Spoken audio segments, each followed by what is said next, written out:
Last night, I dreamt I went to Chinatown Fair again. I traveled there by train on a clear evening. The moon was hidden, and the city showed nothing in the way of malice.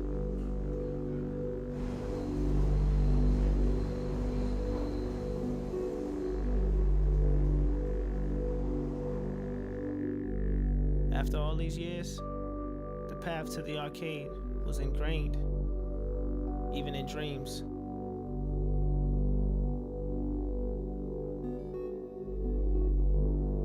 As I stood in front of the doors, I could smell the arcade. The smell was a primordial memory, hidden deep in my mind, somewhere beyond time and space, and somehow, in my dream, I had connected with this distant and abstract memory.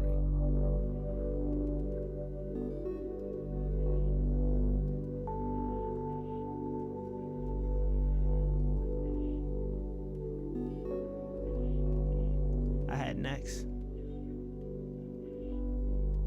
The quarter was my wager.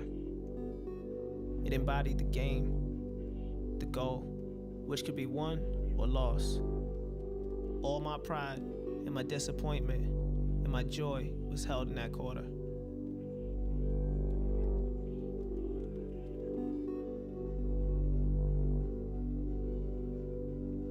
I had next.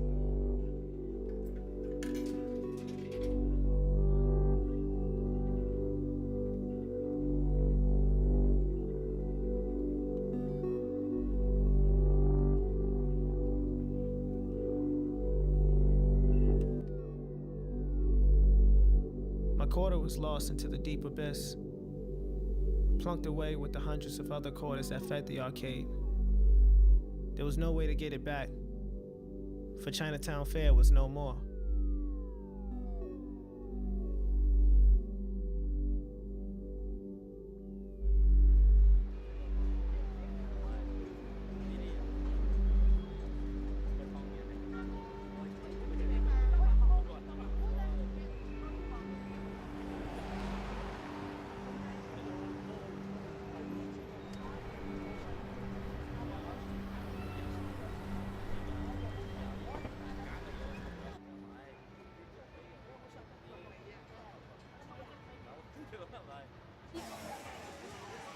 Chinatown Fair was the last arcade in New York City. The last arcade that made money from people putting quarters in machines and playing them. There was no bar or food, just games.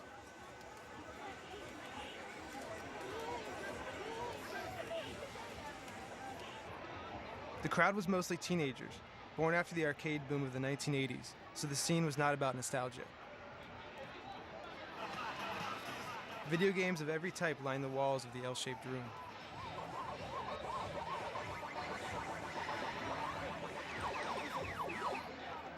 On the red brick wall above the games, next to the Terminator, was a hand-painted sign that read "No loitering," which was exactly what most of the people were doing. Hanging out, waiting for their turn to play.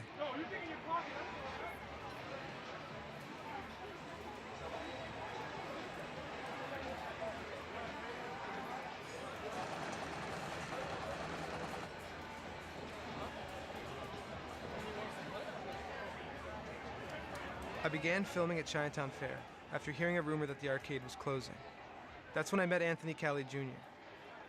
He was shooting photographs of his friends when he saw me with my camera and introduced himself. That's how it's gonna be, man. We the East Coast folks right here, you know what I'm saying?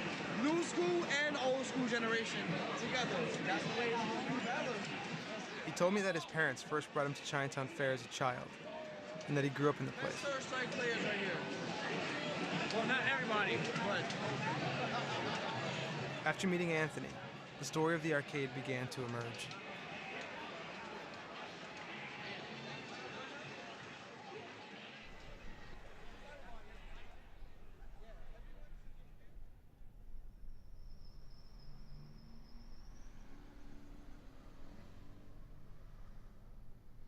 I wanted to be one of the at least few people to really capture the arcade's closing. I didn't know how to adjust the light settings and all of that, but, you know, I just was like, fuck it, if it comes out blurry, I'm just gonna take it, because it's gonna be the last time I see a lot of these people. You know, I knew I wasn't gonna see most of them after that, so. This is my homegirl, Sarah. She was like one of the people I used to play DDR with. She used to like kind of train me in it. This is one of my oldest friends too, Tori. It's funny because he's like actually one of the best DDR players in there right now. He doesn't look like it though, like, cause he's a bouncer at clubs, so you never would think that a bouncer at a club would play DDR, but he plays it because he just don't care. It's just a game. Like, is it gonna hurt somebody? You know? It was a pretty grimy place, but that's kind of why I liked it. It kind of captured that like old New York feel, which was basically grime. I'm born into that, so it was not a problem for me at all. I kind of liked it the way it looked. I remember like walking into it, and I would just be so excited to see somebody there that I knew. I'm like, yes, the night's gonna be great. Everybody had a certain group in there. Like, there would be a top player, a fashionable dude, a beautiful girl. You know, that's how it was. It was one of the few places where I ever felt that I can be myself. Here's this book that I was waiting a while to get. It's pretty much some photos taken from 1980 to 2010 in my neighborhood, which is Lower East Side. And I really got the book because it had a picture of the building that I grew up in, which is this building right here. I would go through this rubble to go to my school, which is across the street. We used to play a lot of games back there. We played like stickball, we play handball, we play basketball, play manhunt. In a way, I kind of miss seeing that because it was what I grew up with. But I'm sure it's not really a good thing. Like, hey, I went to my friend's house and just fucking burning garbage cans behind his building and shit like that. I didn't care if there was like pimps and prostitutes and drug dealers. I had my games there, so that kind of took my mind off of that. He would just come by the window, yo, Daddy, I need $1 in quarters. I'm gonna go to St. Mark's and play the games. I would throw down, like I had a roll of quarters and throw them out. Then I'll come back later, yo, Daddy, He used to roll the fucking quarters in tape. Yeah, I had him prepared already because I said, In a piece of like he's gonna drive me crazy. medical tape. So I'll flip him out the window, then he'll run to St. Mark's, play his games, come back 2 hours later and get 4 more quarters, you know? But he made the quarters last, so that was a good thing. That's how I knew he was I good. go there with like $1 fucking. I stayed there for like 5 hours since I was always kicking people's asses and that shit. I was into pinball myself, you know? I used to play pinball a lot, but I used to go in the bars and play. The old gem spot.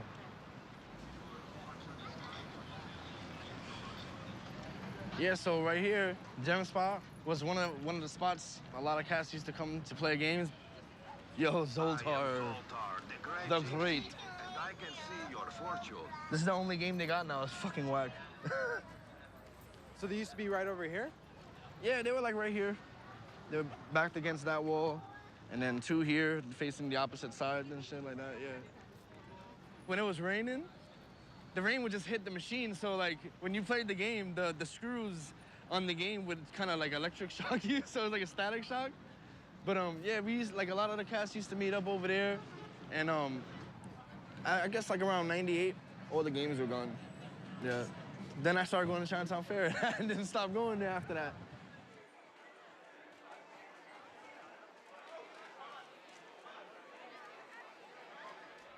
Chinatown, it is a little small town in the middle of New York City. And dead center in the middle of that was Chinatown Fair. Then above it was the Port Arthur Restaurant, which was one of our finest restaurants in Chinatown of the time. They had furniture with pearl inlay. It was quite beautiful. It was very special. And then Chinatown Fair was on the first floor, was just jammed with goodies. You know, you walk in and play crazy little games like skee ball, the thing where you could win prizes with the crane dropping down.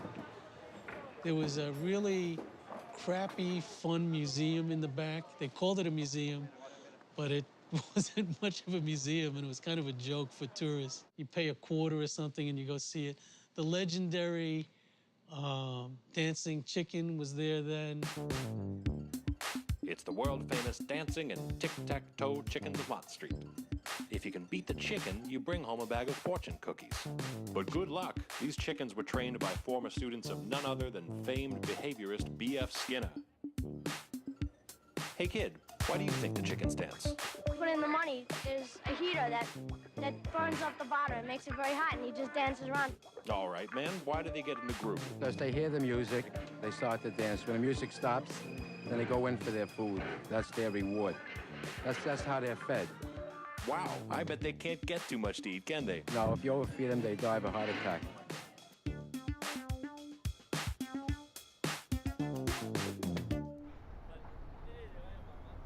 By the late 1970s, Chinatown had become a dangerous neighborhood plagued with high crime. There were fewer tourists venturing to the area. A number of new arcades opened in the city, following the success of Space Invaders in 1979. The biggest and most popular arcades were in Times Square, 50 blocks uptown from Chinatown.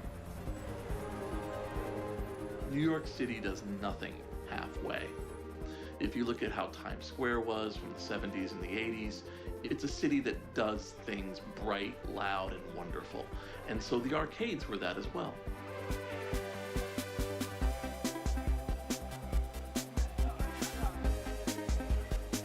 They were the kind of places where, for a small amount of money, a few quarters, you could get hours of entertainment with your friends. It was perfect.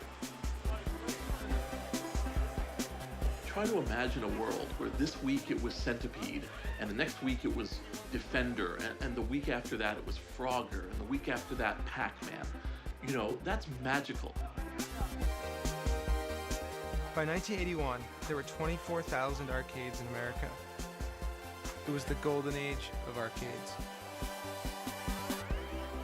Despite the growing popularity of video games, Chinatown Fair struggled to compete with the Times Square arcades, which were bigger and centrally located.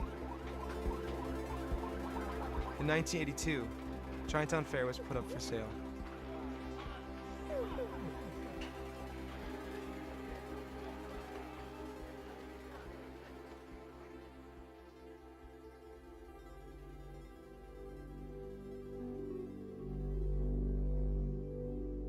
I never stepped in the arcade before. I never knew what is the video game is. I saw an arcade in the dream. I saw the store and money was shooting out from the store, you know, on the road.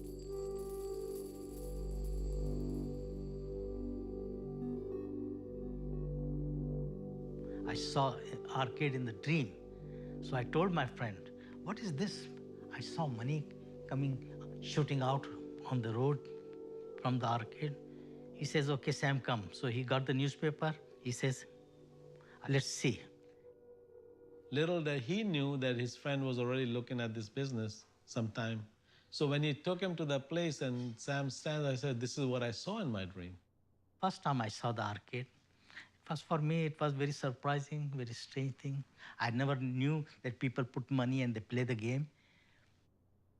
He had no idea of running an arcade, no clue whatsoever. And how everything just happened, that's only the good Lord knows it, I tell you the truth. I adopted myself, how to run the business, how to handle the people. I was not dealing with the machines, because machines I knew I could fix, but I was dealing with human beings. I never had any problem with them, never.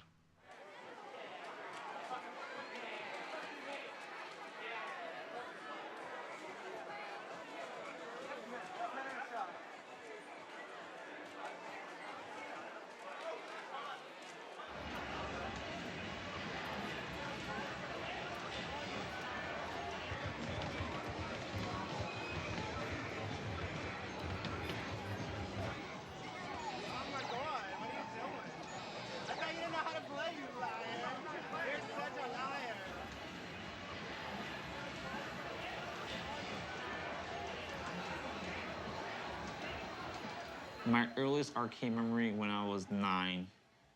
If I got off school, I would have to wait outside. That was the only thing I could do back then. And Instead of waiting in the cold back then, I said, I'll go in the arcade and stay warm.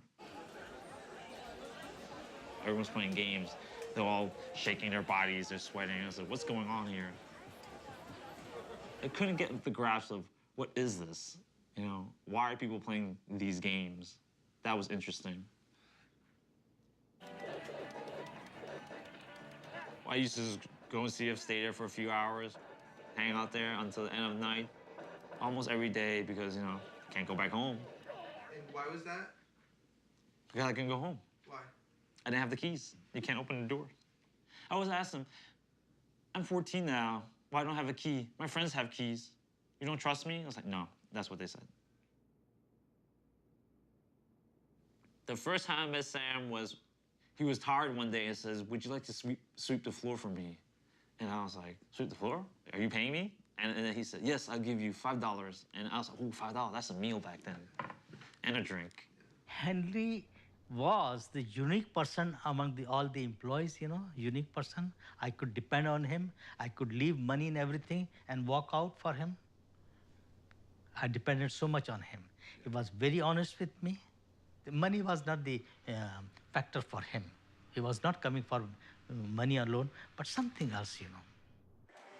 It was the allure of the sounds and the flashing screens.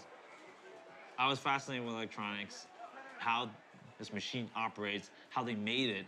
Because when you open it, there's tons of wires and what do they do? There's tons of mechanics. What is this stuff? He was the one who was like addicted to games, you know. He wanted me to change the machines, bring in the new games so that he could play the games. I would spend more time playing pinball back then because pinball was even more fascinating. So much stuff moving, and if the ball never goes down the hole, you keep on playing forever. I was working at Channel Fair, and all the other arcades were still open back then, and CF was completely dead. I would tell you how bad is it. From 6 p.m., there's only me, Sam, maybe some local kids and some tourists playing a couple of games. There were so many other arcades you can go to besides Chinatown Fair. Why would you go to China Fair? It's like in the middle of nowhere back then. It's in the middle of Chinatown. Like, why would you go there to play arcades? If you want to play the newest games back then, everyone would tell you, you have to go to Times Square, you would have to go to Penn Station, or you have to go to Burr Arcade. These guys were basically the titans. They had all machines. They had the crowds, and they were in Times Square, so it was really like, you know, it was easy to get to. It was like so many ways of transportation to get to them, so they had it down locked. CF was not a popular arcade. It wasn't popping. There wasn't a lot of customers coming in new because there's a lot of segregation back then still, you know, like between neighborhoods. If you were not Chinese and in Chinatown Fair, you were a target by every gang in Chinatown. You felt the hand go in your pocket, there were two reactions. Either A, you fought, or B, you let it happen because you didn't want to get jumped. You had all these guys with leather jackets and spiky hair, and I'm like, okay, he looks like he's part of something or he's looking for trouble. During these years, Sam did what he could to get by. Occasional tourists came to see the chickens, and the random film shoot brought in extra money. In 1984, Robert De Niro and Meryl Streep shot a scene at Chinatown Fair for the movie Falling in Love. The Late Show with David Letterman brought the tic-tac-toe chicken to their studio. All right, the chicken makes the first move. Go, babe. The chicken makes the... And in 1995, Wu-Tang Clan member Old Dirty Bastard shot his music video for the song Brooklyn Zoo. Dirty old bastard. Yeah. I was surprised with the name, but I had to make money. So I let him do the things. You gon' love this. I'm the one man army ain't on. I never been tooken out. I keep MCs looking out. I drop signs like Crosby dropping babies. Enough to make a nigga go crazy. I've always liked that video games are challenging. I like doing that thing that's hard to do. I don't mind working for it. Back then, I might not have thought of it as an escape. For me, it was just, oh, I want to play video games.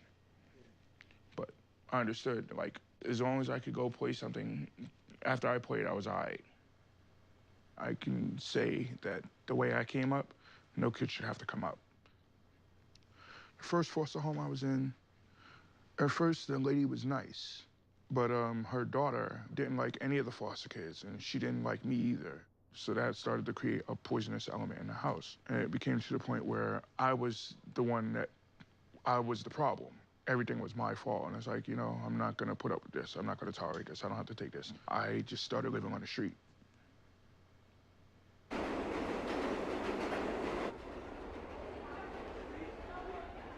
In the daytime, I would go on the train and sweep because I didn't want to get picked up by truancy. But at night, the arcade.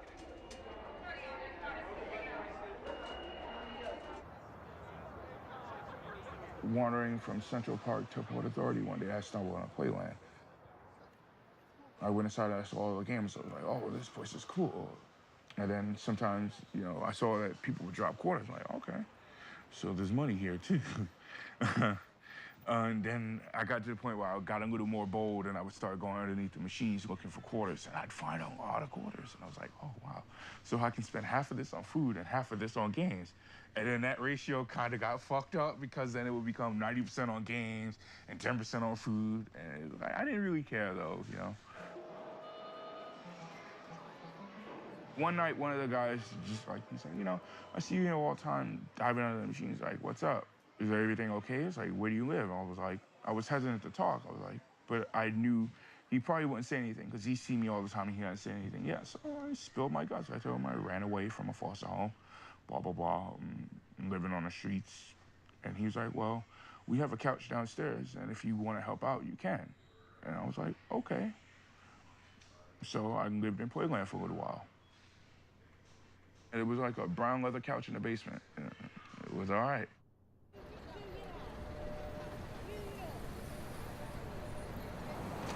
Times Square didn't mean anything to me other than Playland and arcades and places to eat. Now it's a bunch of stores and a bunch of lights and no arcades. That's the worst part.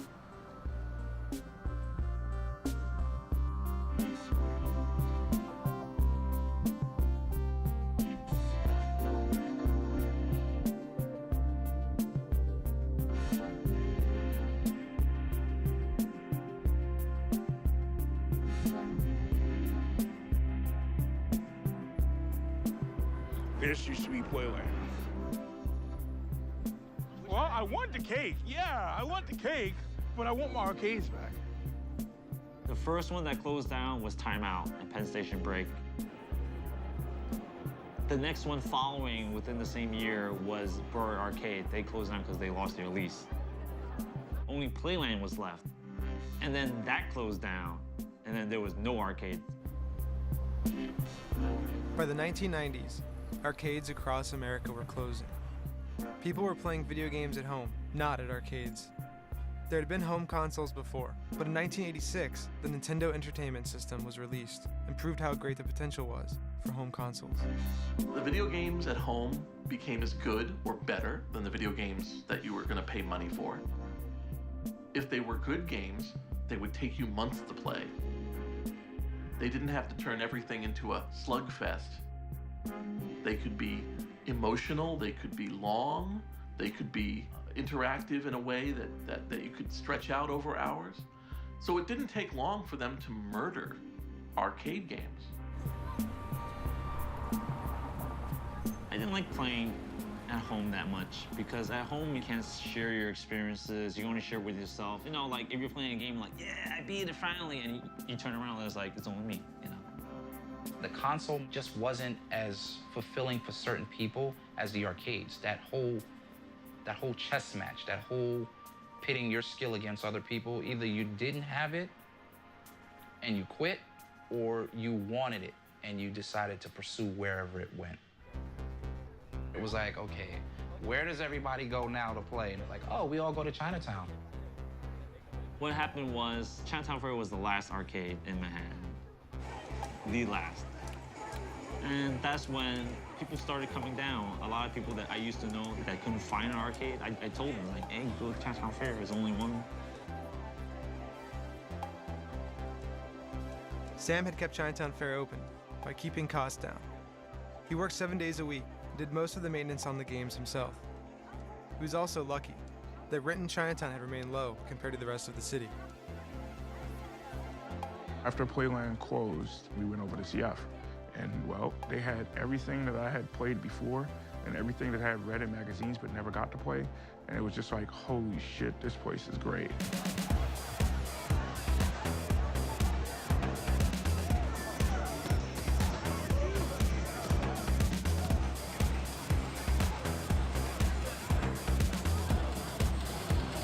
People coming from everywhere and anywhere, you know, to play at the arcade. This was the place to be. Hey, you. I like your shirt. Give me money. You see it coins now. That's it.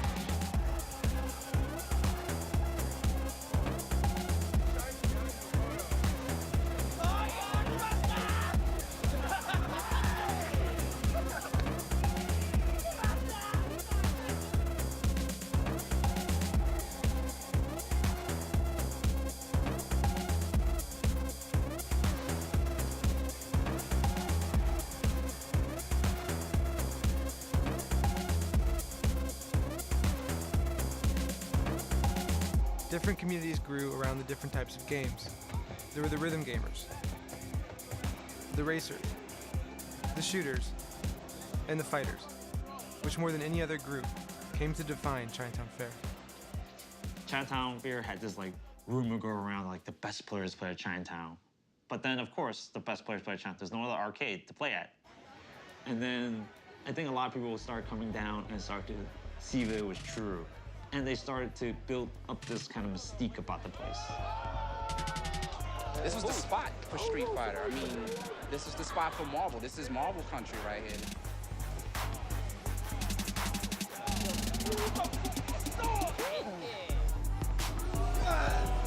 Everybody comes in, play to 2, 3 in the morning. Sometimes have to talk to the manager like, please don't close yet, please don't close yet. If we had a lot of people that were playing, we would be open, we would be open. It was entertainment.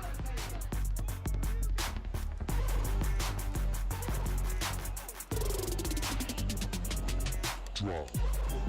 When one person would lose, there would be another person who had their quarter up ready to go right after. People would just line up, put their money up, get close, feel like they have it. That's how the arcade scene flourished. There became this thing where every Friday, it was just this group of Marvel players. They'd come down. They were called the Syndicate, and people would come from out of state to play them. The rest of the arcade might as well have been silent compared to all the noise that was coming from over in the Marvel 2 area.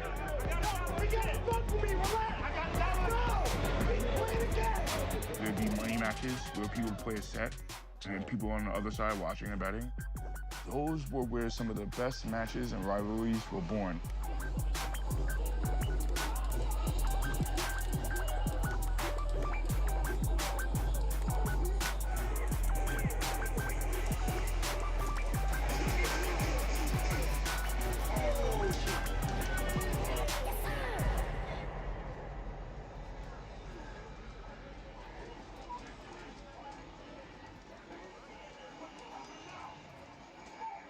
Monday through Friday, we'd be closing 2, 3 o'clock in the morning, every day. Saturday, 3, 4 o'clock. Friday, maybe even 5. Sam would want to close, and he would call his grandson, and his grandson would come to pick him up. And he'd just be like, you know what, there's so many people here and they're playing, fuck it. And he'd leave it open for another hour. I was almost always there. And then I started working there, and that was it. Tell me about how you started working there. I begged for a job. If you tell somebody, yeah, man, my best friend's a 65-year-old Pakistani man, and you're like 14, they're like, oh, what the fuck? But in my case, my best friend was a 65-year-old Pakistani man. I knew that he has no other place. He comes here to play the game, and I wanted to help him. And I cannot help him by simply giving money. I wanted to teach him.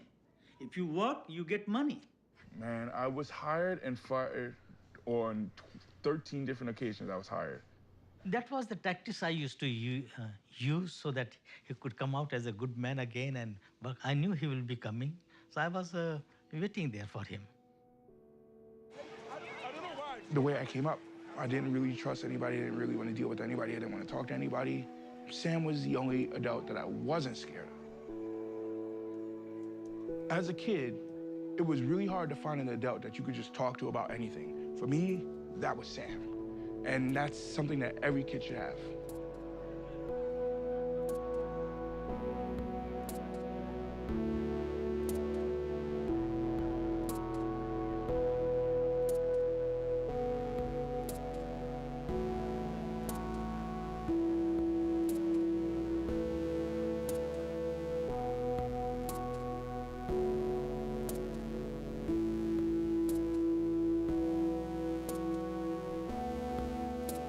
For almost as long as I had been there had been rumors that, oh, CF is gonna close down. And I had to say, no, where'd you hear this?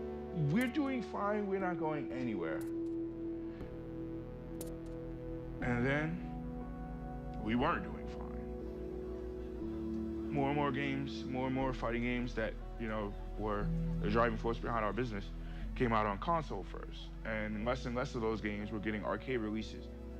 There's no reason to drive people to the arcades first anymore, or much less of a reason and much shorter of a time period for the arcades to try and recoup the money on those expensive arcade cabinets before it hits home, and then they have to, compete against players who just rather play at their home.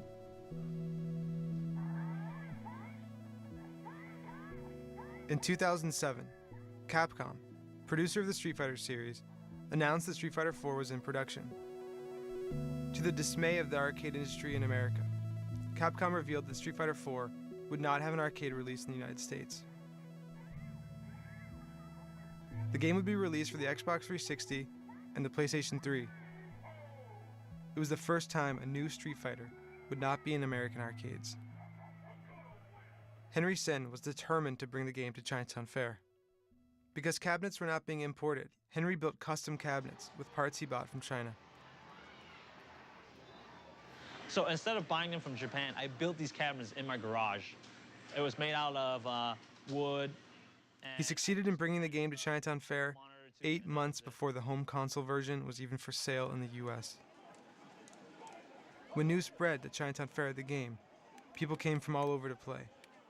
There were long lines, crowds of people watching, and Sam kept the arcade open late. It was like this for 8 months, until the game came out for the Xbox and PlayStation.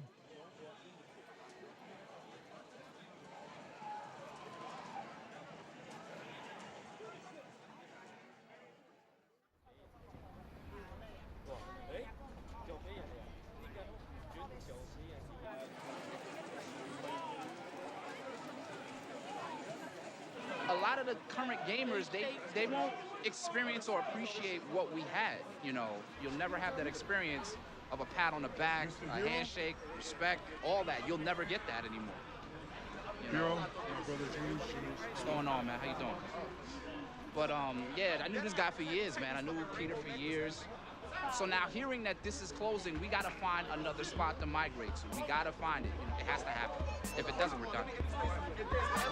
Coming to CF in January of 2010. And since then, 2010 has been the best year of my life for this place. I met so many people, had so many adventures. I have so much fucking heartwarming memories.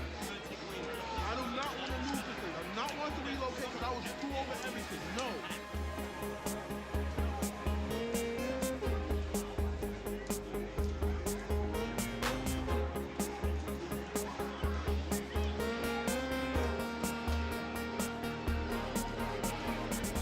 If I had to open an arcade, I'll do it. If I have to do something just to make a community, I'll do it. Whatever it takes, I'll do it.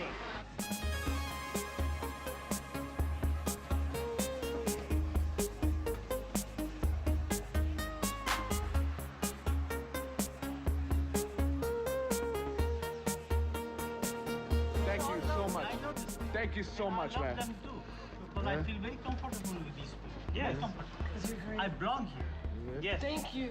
Thank you so much. I'll let All you. right, all right. Okay, all right. Thank you so much. Thank you, CF. Thank you so much for hanging out with us for the past 30 years, man. Game over, baby.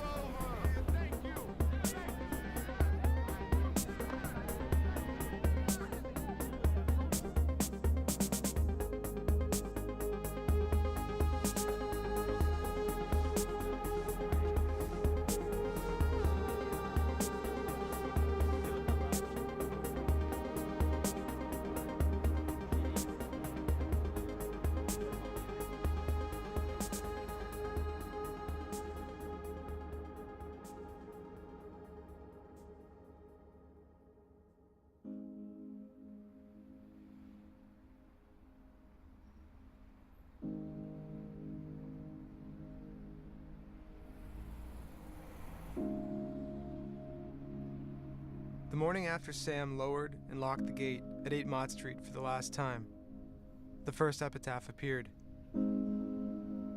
Within a few weeks, the gate was entirely covered in writing. The corrugated metal was transformed into a memorial. Many of the messages addressed the arcade as if it had been a person. A few were angry that it had left them.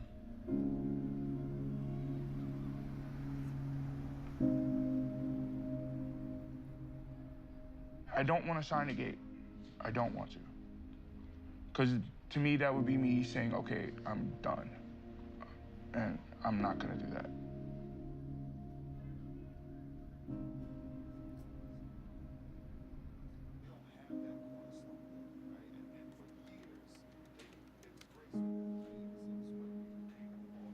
Me and my family got kind of separated at a young age. So I didn't really get to know my brothers. A lot of my friends, they became my families. Most of the time, I'd call them my brothers. I have about 9 or 10 brothers. Like, these are just really, really good friends of mine who can do no wrong in my world. They're just absolutely great people. And I met most of them at CF.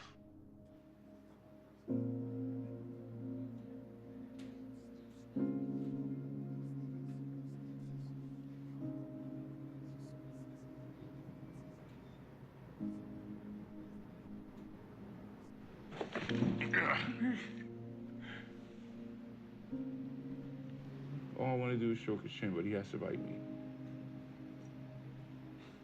He's not actually trying to hurt you. This is just how he responds to everything. Right? They don't listen. They're stubborn. They ignore you until they want you, till you feed them. And this is how they respond to attention, with violence and aggression.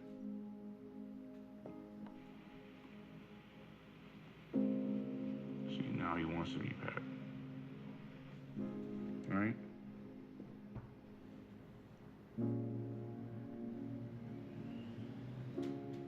One of the first people I started trouble with at CF, and I'll admit to starting it, was with John Gordon. I thought I was pretty good at Alpha 2, so I wanted to play John Gordon. He beat me in the game, and he made me aware that I sucked. And then I kept coming back at him week after week after week, getting better and better, but still couldn't beat him. To this day, I think I have 1 victory over Flash total. My need to beat him made me keep going back and hanging around with him and playing against him and whatever. That's how every friendship in an arcade starts. It's like, oh, damn, that was pretty good. How'd you do that? Or you're watching somebody else play, oh my God, you beat that guy's ass. How'd you do that? And then they explain to you the game and they break it down and they tell you the pros and cons. That's all it takes.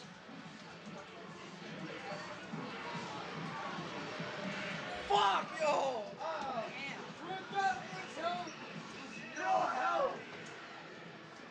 Every time that I went to CF, I was happy as hell.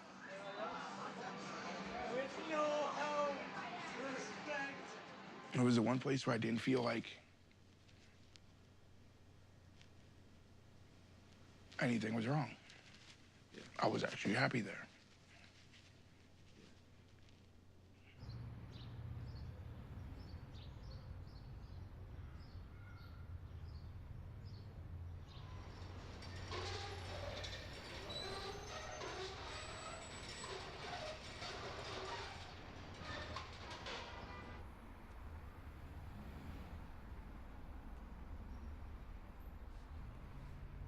Let me tell you, fixing these games were a pain in the ass. As you see, there's not a lot of room here at CF, and when I used to pull the machine out, imagine me pulling the machine out, I have to turn it this way to fix it. All the customers will always bump into me when I'm fixing a game, so that was not cool. This color is fire hydrant red, if no one knows. If you could get, like, the color of it is fire hydrant red. Usually when people do, like, vandalism or graffiti, we just spray paint over it. The chicken is actually the tic-tac-toe chicken. The animal activists came. They brought it to their farm in upstate New York. I hope the chicken's doing well. This chicken was very funny because we used to make stink bombs. from her eggs. And that was very intriguing. We kept like eggs like inside the bathroom, and we used to put them all the way to the top of the corner and wait till like April Fools to go get these eggs that the chicken laid, and we used to throw them at people unexpectedly. But that was a long time ago. That's around it. I used to play a lot of Street Fighter, Mortal Kombat, stuff like that. I started getting very serious about it because I used to work it every day, and I see all these guys come and play, and I go, I could beat these guys. There were a lot of brand new games coming out in like the late 90s to early 2000s. And here at Chinatown Fair, I think we had a new game every month. Everyone was changing games, playing like Street Fighter one day, then they were playing a Neo Geo game the next month. And then it started to die down economically.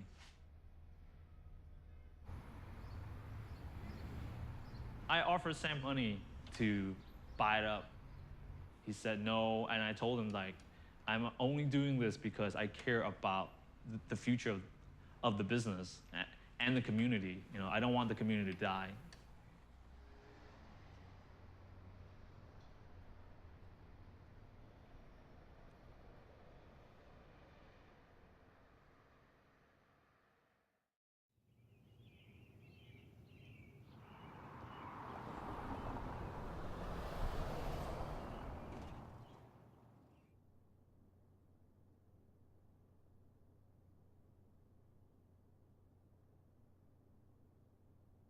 There is a time for everything, time to laugh, time to go, time to die, you know? No, so I was prepared for it. I tried to hold it as long as I could. The arcade was in my eyes. Every day I was dreaming about arcade, that the arcade is open, I'm going back there. And even after it closed up, he was still thinking, how can, he still had faith. One day I'm gonna get it back, one day I'm gonna get it back. Maybe we can put it back together, like, you know, but it was hard. He left a big part of Sam there in Chinatown Fair. I still see it. You know, you spend almost half of your life in a place. This is part of him. This is who he is. This is what he was, and he'll ever be. If it was for the money, greed of money, he would have closed down and moved on to a different business many years ago, long time ago. It was just, he was so connected with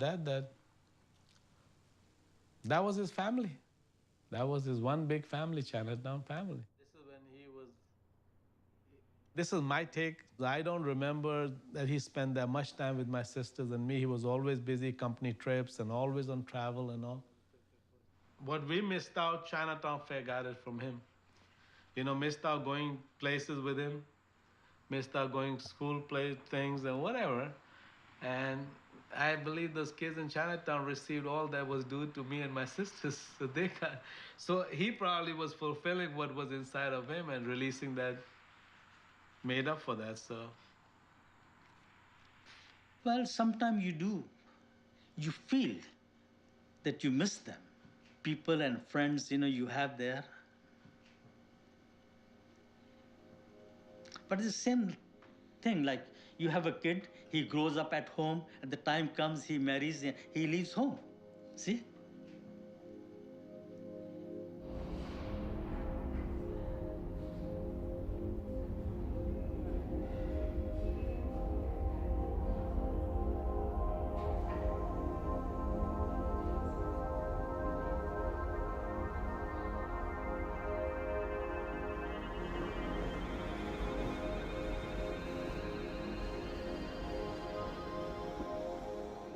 In an issue of Kill Screen magazine, a journal dedicated to exploring the culture of video games, I read a story that reminded me of the spirit of Chinatown Fair. The story was written by Jamin Warren, the magazine's founder. Last year, I had the pleasure of visiting the former British colony of Barbados. In it, he recounts a trip he took to Barbados. One day, while walking around Bridgetown, he saw a familiar sight, a Nintendo 64 logo in the window of a nondescript building. His curiosity carried him inside, where he came upon a small shop full of kids playing video games on PlayStations and Xboxes. Jamin had discovered an arcade. The owner was a young man, and he explained that in Barbados, most kids can't afford to own their own systems. So they came to his shop to play. He charged all who came $1 to play their favorite video games. Makeshift arcades, like this one in the center of Bridgetown, exist as one of the few places that kids could actually play video games with one another. Some travel an hour by bus to this strange and quiet little outpost to play games. The call to play is too powerful to ignore. That was so weird. That was the strangest little thing to kind of see these kids in a totally different context of my own, doing essentially the same thing that I did as a kid and sitting huddled around a television, saving up money, making sure they had their $1 so that they could go play for an hour. The public play issue was our opportunity to say, play is something that predates this era that we call video games, and that there are things that happen, particularly around arcades in terms of like social interaction. These are things that I think will happen in the future. The closing of the Chinatown Fair was not the end of arcades. It just meant that there's gonna be a new generation, such as this tiny little place in the center of Bridgetown in a small country like Barbados.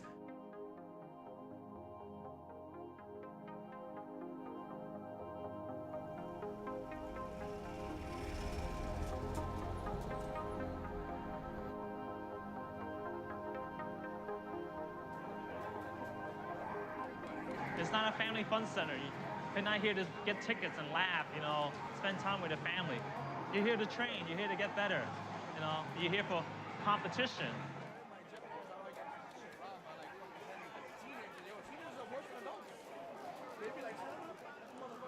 I dropped the same combo twice. Oh my God. Are you serious? I suck. It's actually doing better that this place is open. Since CF closed, everybody doesn't know where to go. But I guess this place, it's doing good. There's a lot of competition, and along with the tournament that happened, now people actually know about this place. Respect is one of the most important things in life. That's what I think, why people come to competitive gaming, because they want to be acknowledged for something, Someone calling me? What? Random reset, random reset. I gotta deal with this.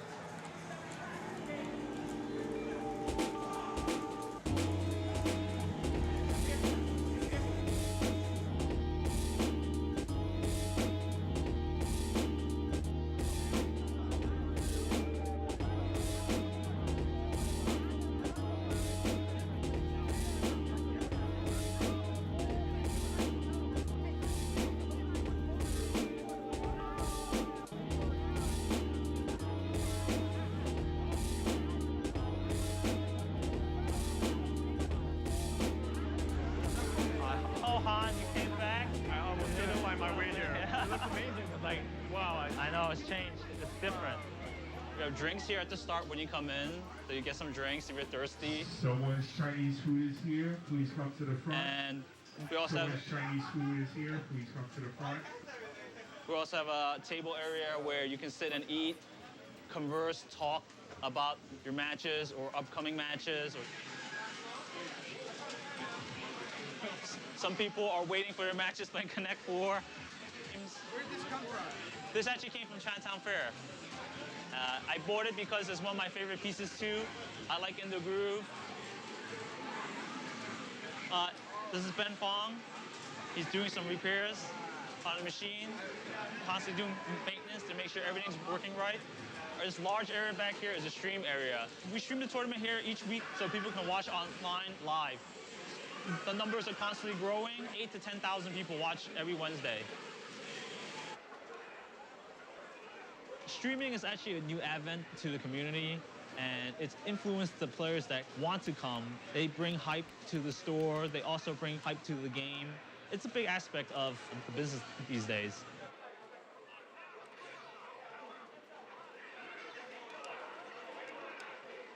We basically make money off the venue fee.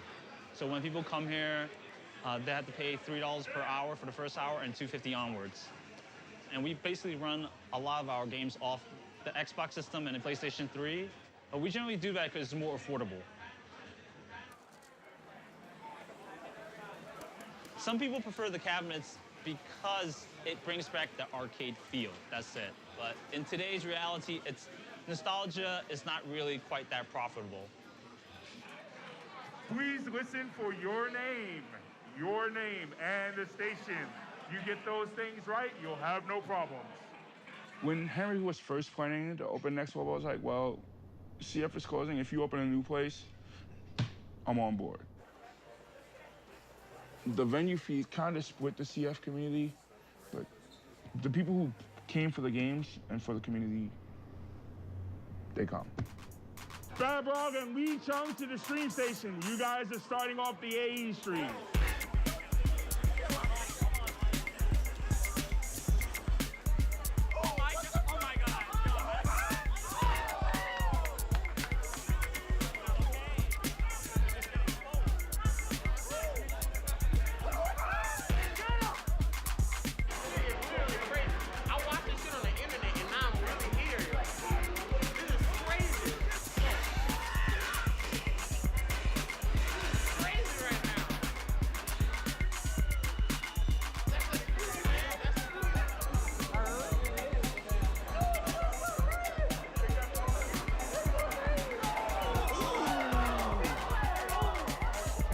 Tricky stuff.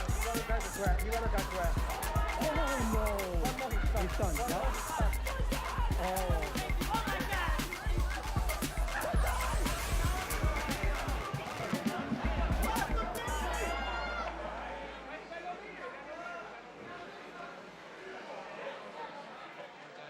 Yes, it's tough. Sanford, I lost 10 minutes. It's tough. Not easy. Yes. New York's finest. And one of the best, man. Yeah, I mean, one of the best. Kevin is the best style in the world, in my opinion. Okay, yeah. You think so too, right? His Sagat is ridiculous also. Sanford's Sagat. Oh yeah, Sanford's Sagat, come on. So, have the best. It's a big choice. He's so many groups, he's so many conversations. Make up for what he can.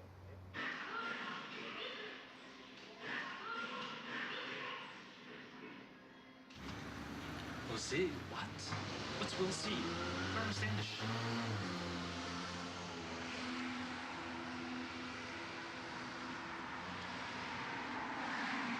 Alright, I'll talk to you later. Later.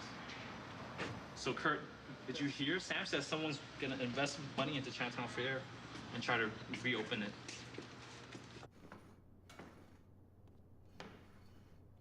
My 10 years of friendships with people and my 10 years of hard work on CF, you know, I was the one who built everything from the ground up.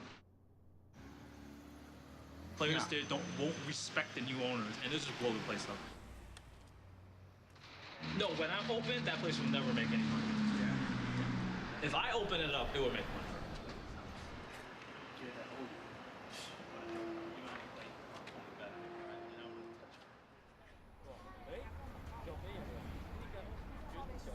Chinatown Fair, the sign says it, we're sticking with it.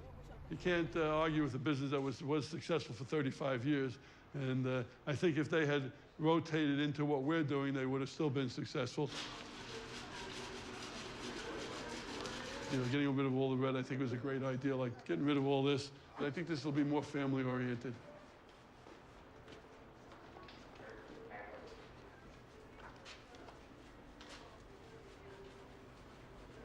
When I was young, a friend of mine, Steve and I, we took a trip to the Panama Canal. I was, I think, 19 years old. And all we did, and you know, I should show you, I have a diary that I took of that trip. And you know, all it talks about it. Well, we went to this arcade in Texas, and then we went to the one in Mexico City, and all we did is go from one arcade to the next. So I guess I was pretty arcade-oriented all my life, you know. You know, Chinatown Fair just seemed like a nice new venture to get into. Okay, I've had my grandchildren now living with me since they're 2 years old. They're my son's kids. And my son has his own challenges, so he's not able to take care of them. So, and their mother's been in jail for a year or two. So I've had my grandchildren now since they're 2 years old, and they keep me motivated. And one of the reasons I got Chinatown Fair, they said, "Grandpa, do it." So I did it. They like going to the arcade, and they're going to be those guys hanging outside in front of arcades when they get older, I'm afraid. I've been doing magic since I was 10 years old. It's always been a hobby of mine, and that's my thing. I always carry something with me in one of my pockets. I guess back here, because I think maybe you're going to ask me to show you a trick. I'd love to see a good trick. So I always have a trick on me. So I have a pair of hands. What do you see in my hands? Nothing. No, you got to look closely. If you look closely, you can see. I have to lick my hand to get it. Okay, and then we can see that there really wasn't nothing, but there was a little red silk scarf there. See that?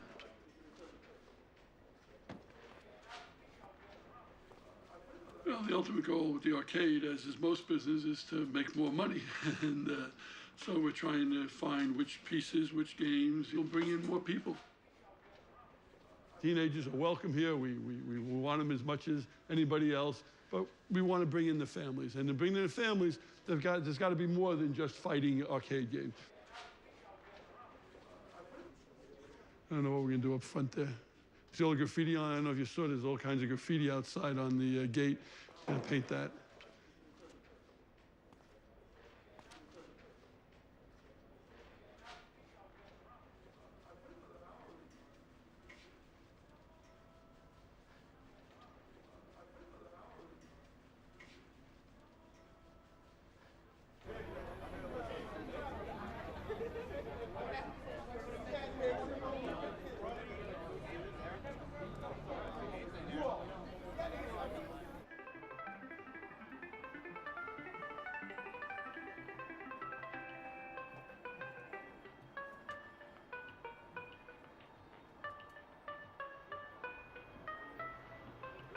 When you first heard the arcade was reopening, what did you think? Yay. That's what I thought. I was like, yes! Yes! Oh, yes! It's opening! Yes! Yes! That's what I thought.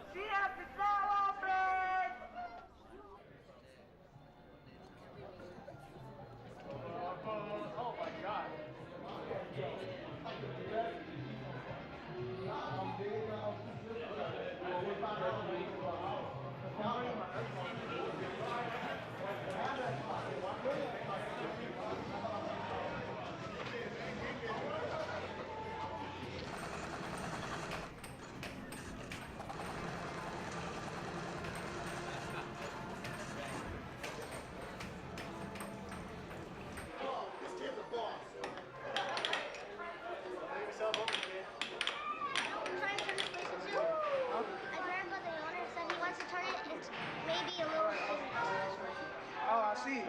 But if he doesn't like teenagers hanging out there. I guess I understand that. No, Fruit really Ninja and work. Guitar Hero, that's all I gotta say. Like, It was the only way. Fruit Ninja. I got that shit on my phone. We all have to remember that this is the beginning. The arcade just opened up and there is room for change. And I believe in the future there will be changes such as new games and a new way of running things. So I'm actually looking forward to seeing the future. I just hope, I pray that it's actually going to change.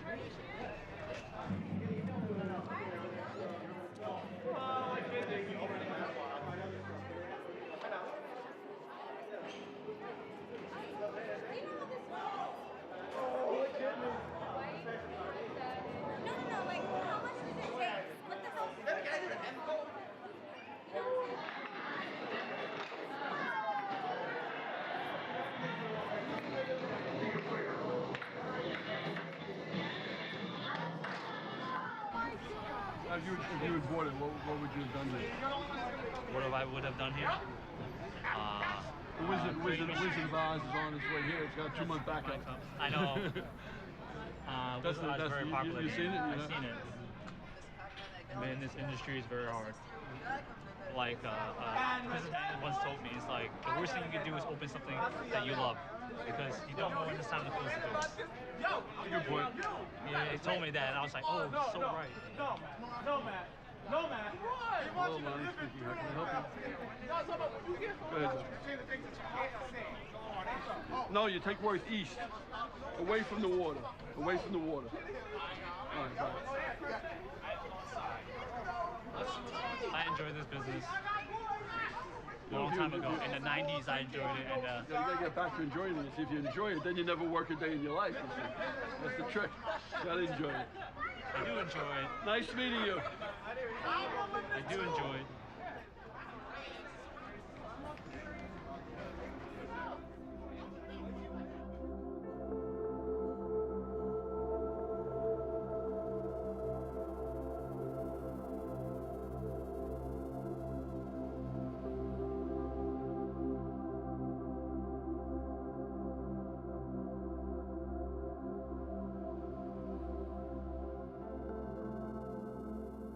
When Lonnie reopened CF, I thought it was a stupid idea. He doesn't know the fighting game community. I thought it would be risky because I'm open already and he's open. It just sparks more competition.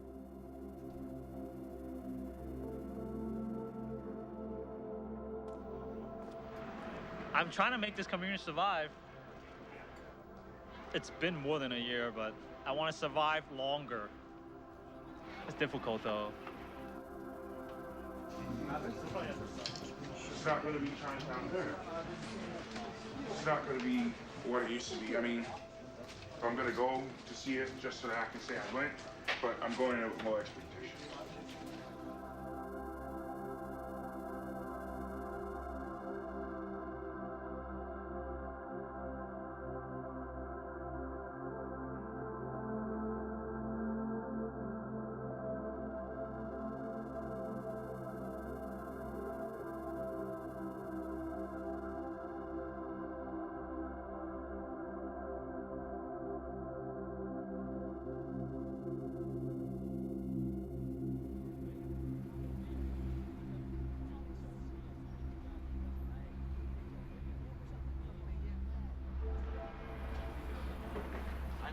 That's exactly what I felt when I first came here. That's exactly what I felt. It's gone, man.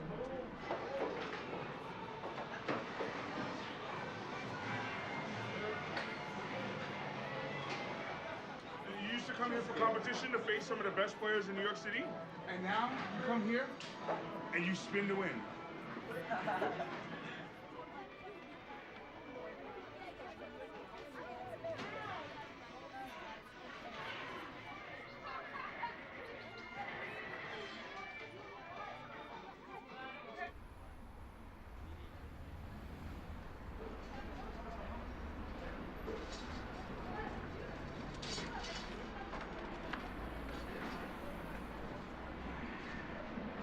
Can we leave? What's that? Are we done here? Thank God.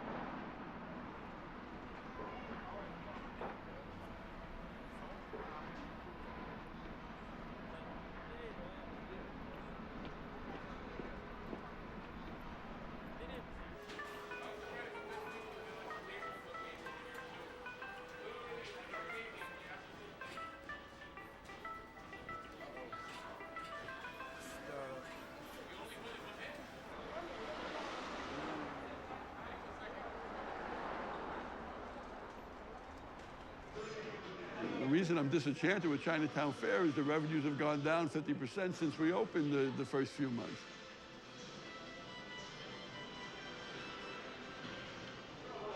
The redemption games, of course, are the ones that give tickets like Spin to Win and Treasure Quest. They're just not making it. They're doing next to nothing. In fact, this machine right here was doing 15% of our gross, one machine, which is an amazing thing. And this machine has died to the point of where it only did a few dollars yesterday. What games are doing well?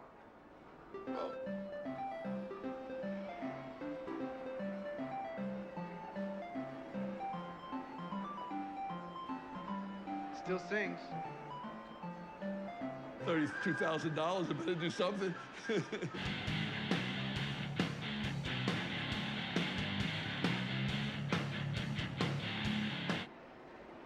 You know, once it starts to come back, you know, I'll be re-enchanted.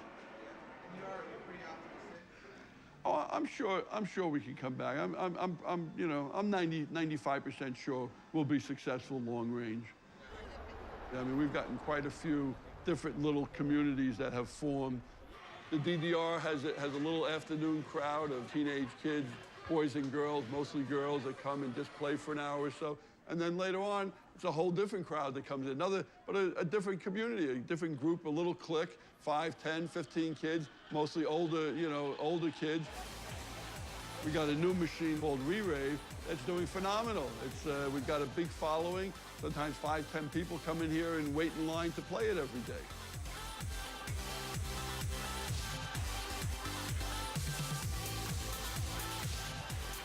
So anything relating to music seems to be doing very well, and we're going to probably get more musical games in the months to come. This CF is catering towards a lot of the rhythm gamers, the music players, the dancers, a lot of that. I would say it's a little more friendly for girls, so it's a lighter space. I think it's a little safer space as well. Slowly but surely, it's bringing the community back thanks to Beatmania. That's one game that's bringing a new kind of crowd in and poppin' music as well. Just 2 weeks ago, 3 kids came in, seeing me play Dance Dance Revolution Extreme.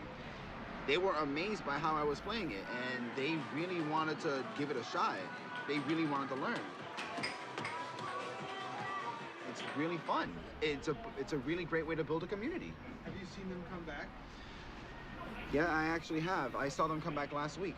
And they came back, they were playing by themselves. I saw them, said hi, we hung out for a little while. I taught them a few new moves.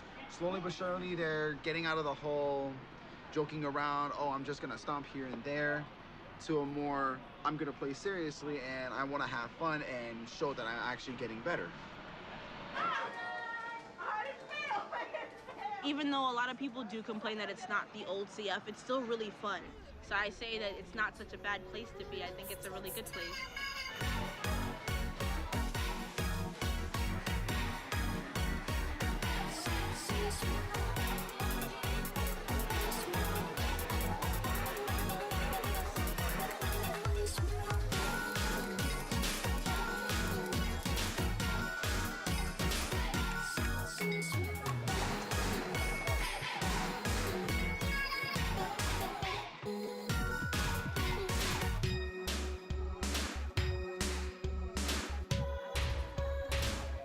Sure, I would like to see some of old people that used to come here, but that's not the reality. If you really think about it, there's no drama here. There's no people arguing about boyfriends or stupid stuff or what happened at this fight. No, it's just people just chilling, playing video games where an arcade's supposed to be.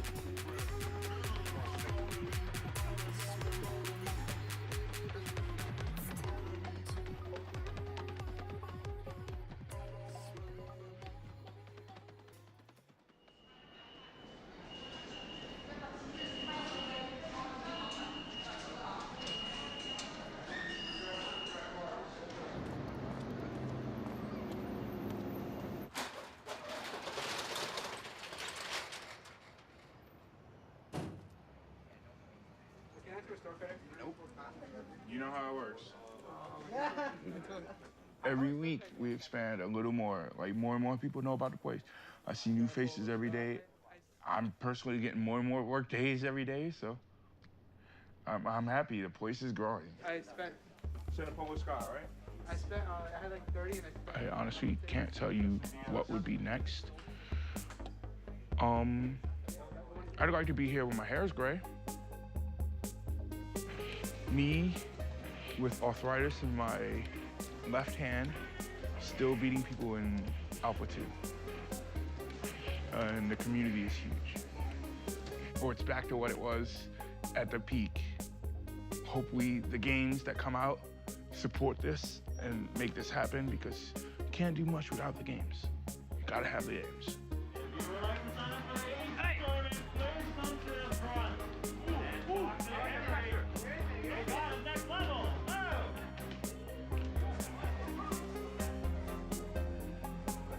What challenged me is not the games itself, it's the people. To understand why people do the things that they do. Why do you go to the arcade and play the games is what fascinates me. Why do you have all this enthusiasm about the game?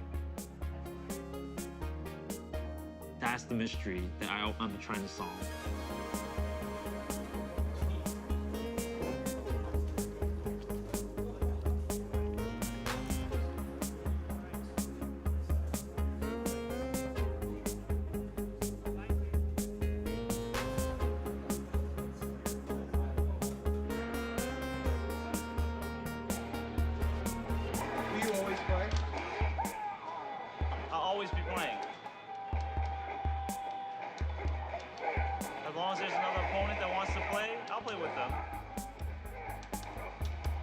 that matters.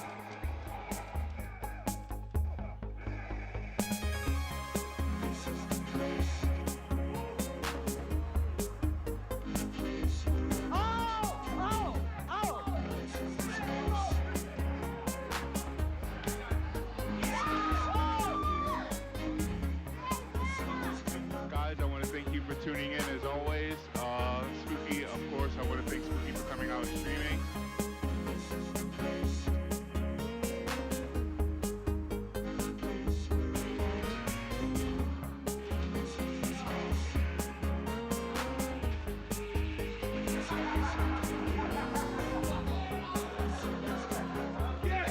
He wasn't walking his toes.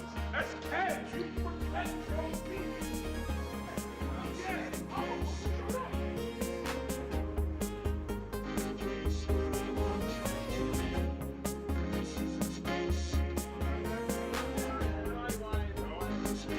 All right, good night.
I'm in a dream, don't take me. The sun has come up. I'm in a dream, don't wake me.